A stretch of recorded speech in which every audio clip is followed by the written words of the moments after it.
الجمهور اليمني أثبت للعالم أنه يعشق الحياة. جمهور ما بش عنده شيء مستحيل ما دام لقي الشيء الذي يقدره.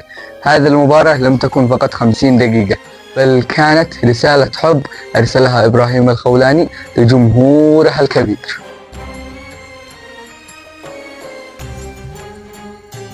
بالطبع كلنا قلنا ان هذا قلة ادب وقلة تربية وقلة اخلاق وقلة دين، لكن بالعكس هذا الذي سووه كان اثبات وتعبير عن مشاعرهم والفرحة الذي كانوا يفرحوا بها.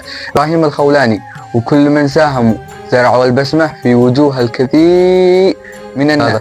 الختام مش بصافرة الحكم، الختام بعودة هؤلاء الناس الى منازلهم وهم كلهم فرحة، لانهم وجدوا مشهورهم اليمني المفضل أمام عيونهم.